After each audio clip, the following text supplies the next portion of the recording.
Good morning student. आज हम exercise 4.2 का क्वेश्चन नंबर 6 करेंगे, जो इस एक्सरसाइज का लास्ट क्वेश्चन है। तो ये क्वेश्चन थोड़ा देखने में ही बड़ा है, तो आप पहले इस क्वेश्चन को समझो। A cottage industry produce a certain number of pottery articles in a day. देखो, कॉटेज इंडस्ट्री क्या होता है? जो स्मॉल स्केल इंडस्ट्री होती है उसको हम कॉटेज इंडस्ट्री करते हैं, जो कि कोई भी अपने घर में स्टार्ट कर सकता है। ओके, कुटीर उद्योग कहते हैं उसको। ये पॉटरी आर्टिकल्स का मतलब होता है कि जो मिट्टी के बर्तन बनते हैं उनके बारे में बात हो रही है। तो इसमें कह रहा है कि एक कॉटेज इंडस्ट्री है जो कि pottery articles in a day certain number produce करी। इट मीन्स कि सबसे पहले हम ये जो सर्टेन नंबर है इसे हम एक्स लेट करेंगे। ओके, तो हम लिखेंगे let number of articles produce in a day, produce in a day,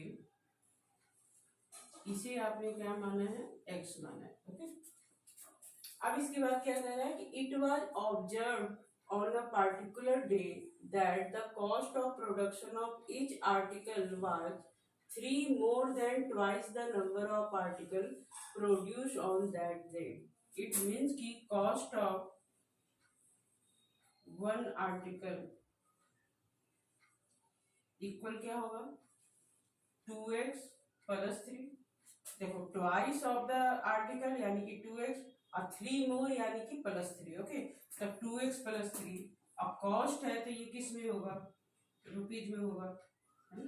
तो रुपीज में होगा। अब ये तो अंडरस्टूड है कि जो टोटल कॉस्ट होता है वो इक्वल में क्या होगा? Number of article into cost of one article. Okay, तो आप इसे क्या लिखोगे? x into 2x plus 3। ठीक है, और ये भी क्या में होना चाहिए? कॉस्ट भी हमारा क्या में होना चाहिए? रुपीज में होना चाहिए। ओके, लेकिन क्वेश्चन में हमें ऑलरेडी कॉस्ट दी हुई है, वो क्या है? 90 रुपीज। तो 90 इक्वल क्या हो गया? x 2x plus 3। अब हम इसे सॉल्व करेंगे, तो 90 इक्वल हो गया 2x स्क्वायर प्लस 3x। अब ये आर्टिकल के फॉर्म में है, तो 2x square plus 3x minus 90 equal 0। अब देखो यहाँ पर ये कांस्टेंट टर्म है और ये इसका कोफिशिएंट है, तो इसका हम प्रोडक्ट निकालेंगे। तो 90 इंटू 2 180 होता है, और इसके क्या क्या प्रोडक्ट हो सकते हैं? 45 इंटू 2, है ना? फिर 45 के फैक्टर निकालो, तो 3 और 15। फिर 15 के फैक्टर निकालो, तो 5 और 3, है ना? और मुझे क्या चाहिए? 3 चाहिए। मीन्स इस तरह से हमें इनका प्रोडक्ट लेना है, तो उसको माइनस करें तो हमें क्या मिल जाए? 3 मिल जाए। तो 2 2 जा 4, 4 3 जा 12, 12 और 15, 5 3 जा 15। तो 12 माइनस 15 करेंगे तो क्या आएगा? 3 आएगा। तो वही हम लेंगे। हमारे फैक्टर क्या क्या है? 12 और 15 है। ठीक है, आप एक बार चेक भी कर सकते हैं। 15 को 12 से किया तो कितना आता है? 180, जो कि इन दोनों के प्रोडक्ट के इक्वल है। तो आप इसे लिखोगे 2x square plus 15x minus 12x minus 90 equal 0। अब आप कॉमन ले लो, इन दोनों में कॉमन क्या है? x कॉमन है, तो 2x प्लस 15। और इन दोनों में कॉमन क्या है? ये दोनों नंबर जो है वो किसका मल्टीपल्स है? 6 का। तो 6 कॉमन लो, तो यहाँ भी आया 2x।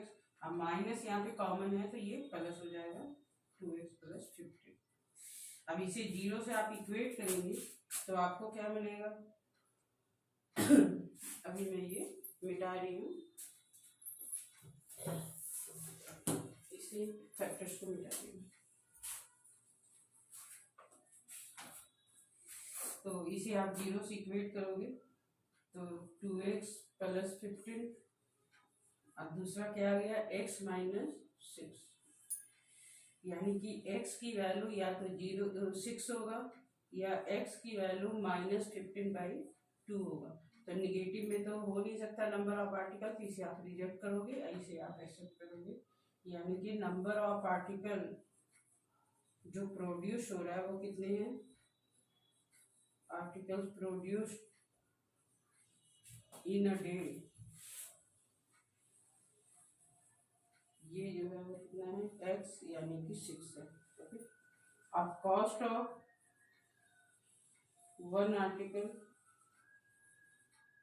ये हो गया 2x प्लस 3, यानी कि 2 इंटू 6 प्लस 3, तो 6 2 या 12 प्लस 3 ये हो गया 50, ये आंसर। ठीक है, इसी के साथ हमारा एक्सरसाइज 4.2 खत्म हो चुका है। अब हम एक्सरसाइज 4.3 करेंगे। ओके, तो एक्सरसाइज 4.3 में क्वाड्रेटिक फार्मूला के थ्रू हमें क्वेश्चन सॉल्व करना है। तो करते हैं हमारे भाई एक्सरसाइज 4.3। तो एक्सरसाइज 4.3 करने से पहले हम इसके फार्मूले लिखते हैं कि क्या क्या है हमारे। तो सबसे पहले हम आते हैं क्वाड्रेटिक फार्मूले पे। अभी तक हमने जो क्वेश्चन किया था वो फैक्टराइजेशन मेथड से किया था, अब हम क्वाड्रेटिक फार्मूले के थ्रू करेंगे। ओके, तो जब भी हम क्वाड्रेटिक फार्मूले के थ्रू क्वेश्चन करते हैं तो सबसे पहले हम क्या निकालते हैं, डी निकालते हैं। डी जो होता है वो क्या होता है, डिस्क्रिमिनेट होता है, और इसका फार्मूला होता है B square minus 4ac।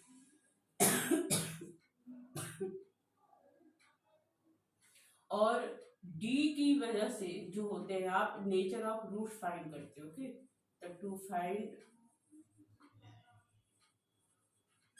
Nature of roots,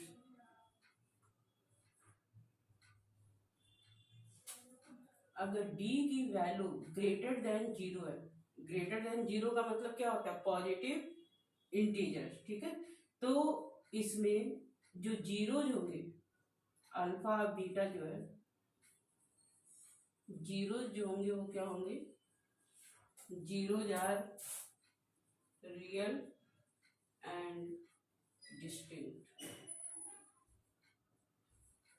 और जीरो निकालेंगे कैसे, उसका फार्मूला होता है minus B plus minus B square minus 4ac और अपॉन में 2a। इसी को आप ऐसे भी लिख सकते हो, minus B plus minus root D upon में 2a। ओके, क्योंकि हम ऑलरेडी पहले डी निकाल रहे हैं ना, तो इसलिए हम इसी फार्मूले को यूज करेंगे तो ज़्यादा बेस्ट होगा। तो ये तो फर्स्ट केस है। सेकंड केस जो है वो क्या है कि इफ d इक्वल 0, तो अल्फा बीटा जो है जीरो जार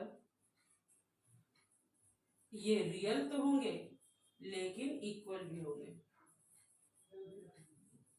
इसका मतलब alpha equal beta equal minus B upon में 2a, क्योंकि d की वैल्यू तो 0 आ गई ना, तो इसे लिखने का हमें कोई मतलब ही नहीं होता। फिर अब तीसरी कंडीशन है कि d लेस देन 0 है। लेस देन 0 का मतलब वो निगेटिव नंबर्स आएंगे। ओके, तो अल्फा बीटा जो है यानी कि जीरो जो है आर नॉट रियल, यानी अगर रियल नंबर नहीं है तो वो एग्जिस्ट नहीं करेंगे, रियल एंड नॉट एग्जिस्ट। और अगर इसकी वैल्यू निकालनी है मतलब जीरो, फिर हमें फाइंड करने की जरूरत नहीं है। Okay, zero can not exist.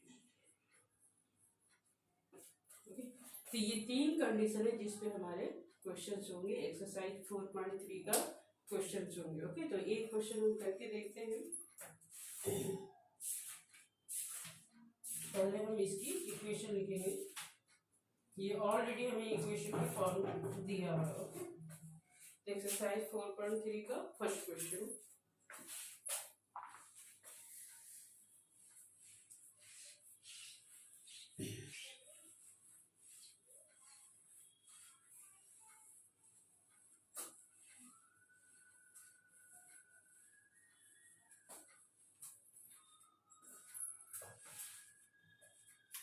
अच्छा, इसमें एक जो है और भी मेथड है, कंप्लीटिंग स्क्वायर मेथड, लेकिन वो अभी सिलेबस से कटा हुआ ये है, इसलिए उसे करने की हमें जरूरत नहीं है। तो फर्स्ट क्वेश्चन का फर्स्ट पार्ट, 2x² - 7x +3 = 0। तो सबसे पहले हम देखते हैं कि ए बी सी की वैल्यू क्या है और उसके हिसाब से हम डी निकालेंगे। तो डी इक्वल, अभी मैंने फार्मूले में क्या लिखा है, डी इक्वल होता है b² - 4ac।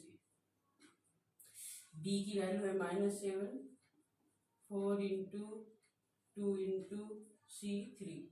तो 7 का स्क्वायर 49, माइनस का स्क्वायर करोगे तो प्लस ही आएगा, इसलिए 49, 4 2 जाए 8 8 3 जाए 24, तो ये आ गया 25। अब देखो डी की वैल्यू क्या है, ग्रेटर देन 0, यानी कि एक पॉजिटिव इंटीजर है।